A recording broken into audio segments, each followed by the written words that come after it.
마른 땅을 적시는 단미 같은 방송 감회에 오신 여러분들을 환영합니다. 저는 알기 쉬운 성경교리의 목사 차주영입니다. 많은 분들이 이 창조라고 하는 주제를 꺼내면 벌써부터 이 골치 아픈 문제를 꺼냈다라고 하는 잘못된 인식을 갖고 있습니다. 도대체 세상을 누가 어떻게 만들었는지가 왜 중요한가? 정말 우리가 알아야 하는 것은 구원의 문제이지 기원의 문제가 아니지 않느냐고 반문하기도 합니다. 어떻게 보면 매우 현실적이고 합리적인 이야기일 수도 있습니다. 그러나 이런 주장은 사실 중요한 한 가지 사실을 간과하고 있습니다. 그것은 우리가 중요하게 여기는 다른 신학의 원칙들 대부분이 알고 보면 바로 이 창조의 신학에 깊이 뿌리를 내리고 있다는 사실입니다. 제 아무리 좋은 씨앗이라도 토양이 없으면 뿌리를 내리고 열매를 맺을 수 없듯이 만일 우리가 창조에 대한 바른 신학과 이해가 없이 우리가 다른 신학의 내용들과 믿음과 구원의 주제들을 다룬다면 사실 그것은 반쪽짜리 이해나 어설픈 신앙을 초래할 뿐이라는 사실입니다. 그 중에서도 특히 우리가 이 창조의 신학을 통하여 반드시 이해하여야 할 아주 중요한 주제가 있는데 그것이 바로 예배입니다. 예배는 하나님의 백성들과 하나님 사이에 반드시 존재해야 할 관계의 모습이라고 정의할 수도 있습니다. 그리고 이 예배는 그 기원과 의미와 내용을 모두 창조신학의 그 뿌리를 단단히 내리고 있습니다. 여러분은 하나님께서 세상을 창조하신 이유가 무엇이라고 생각하십니까? 시편 기자는 다음과 같이 그 이유를 밝히고 있습니다. 하늘이 하나님의 영광을 선포하고 궁창이 그의 손으로 하신 일을 나타내는도다. 날은 날에게 말하고 밤은 밤에게 지식을 전하니 언어도 없고 말씀도 없으며 들리는 소리도 없으나 그의 소리가 온 땅에 통하고 그의 말씀이 세상 끝까지 이르도다. 하나님이 해를 위하여 하늘에 장막을 베푸셨도다. 시편 19편 1절에서 4절에 있는 말씀입니다. 하늘이 하나님의 영광을 선포하고 그의 손으로 하신 일을 나타내는도다.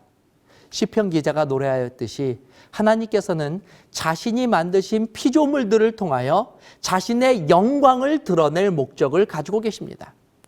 왜? 무엇 때문에 하나님께서 자신의 영광을 사람들에게 이토록 드러내 놓으시는 것일까요? 사실 우리는 예수님이 하신 유명한 말씀을 잘 알고 있습니다. 오른손이 한 일을 왼손이 모르게 하라. 어떻게 이런 말씀을 하신 분이 자신이 한 일을 자랑하시기 위하여 자신의 영광을 피조물을 통하여 드러내었다라고 이해하겠습니까?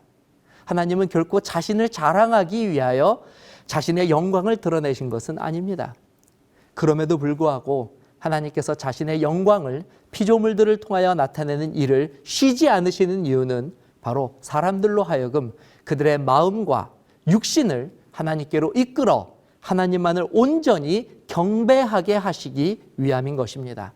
바울은 피조물들을 통해 드러내시는 하나님의 영광을 본 사람들이 다른 핑곗거리를 만들지 못할 것이라고 선포하였습니다. 로마서 1장 20절입니다. 장세로부터 그의 보이지 아니하는 것들 곧 그의 영원하신 능력과 신성이 그가 만드신 만물에 분명히 보여 알려졌나니 그러므로 그들이 핑계하지 못할지니라. 그러므로 우리가 하나님의 창조에 대한 바른 이해를 갖게 된다면 자연스럽게 우리는 피조물의 세계를 넘어 하나님의 영광 앞에 서게 될 것입니다. 한 번은 아는 지인들과 함께 1박 2일로 지리산을 등산하기로 했습니다. 이 등산 일정을 1박 2일로 잡은 것은 지리산에서 그 유명한 천왕봉 일출을 보기 위해서였습니다. 전날 무사히 대피소까지 등반을 마치고 설레는 마음으로 일찍 잠을 청하고 다음날 해 뜨기 전에 일어나 일행들과 함께 야간 산행을 하여 드디어 천왕봉에 도착하였습니다. 그리고 잠시 후 제 평생에 잊을 수 없는, 아니 그 자리에 있는 모든 사람들이 쉽게 잊을 수 없는 엄청난 광경이 눈앞에 펼쳐지는 것을 보았습니다. 산 위에 내려앉은 구름 위로 떠오르는 그 붉은 태양은 상상했던 것 이상으로 장엄하고 아름답고 경이로웠습니다. 이윽고 여기저기서 감탄의 소리가 터져 나왔고 어떤 이들은 심지어 박수를 치기도 하였습니다. 그런데 그때 제 옆에 자리를 한 남성이 갑자기 이렇게 소리를 지르는 것입니다. 할렐루야! 저는 깜짝 놀랐습니다. 사실 저도 그렇게 소리를 지르고 싶었지만 내심 용기가 없어서 망설이고 있었기 때문입니다.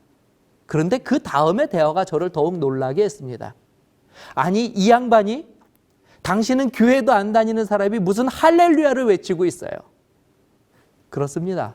심지어 할렐루야를 용기 내어 외친 그분은 교회도 안 다니는 무신론자였던 것입니다. 하지만 이런 핀잔에도 그 남성분은 주눅들지 않고 오히려 다른 사람들도 들으라는 듯이 한 번 더 크게 할렐루야를 외치고서는 이렇게 대답했습니다. 아니, 꼭 교회를 다녀야 할렐루야를 외치나? 그럼 이렇게 엄청난 광경을 보고 무슨 다른 말을 할 수 있겠어?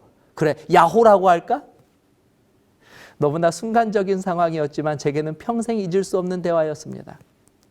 비록 오늘날 하나님과 그분의 창조를 부정하는 많은 이론들과 주장들이 난무하고 또 힘을 얻고 있지만 분명한 사실은 지금도 하나님께서 만드신 이 세상은 그 어떤 것들과 비교할 수 없을 강력한 증거로 하나님의 영광을 선포하며 누구도 핑계할 수 없도록 그와 같은 능력을 계속하여 선포하고 있다는 사실입니다.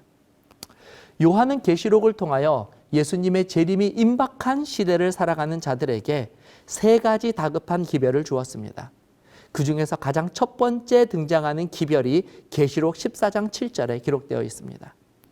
그가 큰 음성으로 이르되 하나님을 두려워하며 그에게 영광을 돌리라. 이는 그의 심판의 시간이 이르렀음이니 하늘과 땅과 바다와 물들의 근원을 만드신 이를 경배하라 하더라.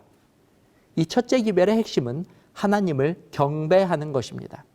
그리고 그 경배는 하늘과 땅과 물들의 근원을 만드신 이를 깨닫는 일과 매우 밀접하게 연결되어 있음이 또한 이 기별 속에 잘 드러나 있습니다. 자, 오늘의 내용을 정리하면 다음과 같습니다. 하나님이 이 세상을 창조하셨으며 비록 범죄한 세상이지만 하나님께서는 여전히 하나님께서 창조하신 피조물들을 통하여 자신의 영광을 온 땅에 드러내십니다. 그리고 이 영광은 우리로 하여금 지금까지 이런저런 핑계들도 외면하였던 창조주를 경배하는 참된 믿음의 자리로 우리를 인도하여 준다는 사실입니다. 창조와 예배. 자, 우리 다음 시간에 조금 더 구체적인 내용들을 조금 더 살펴보도록 하겠습니다. 감사합니다.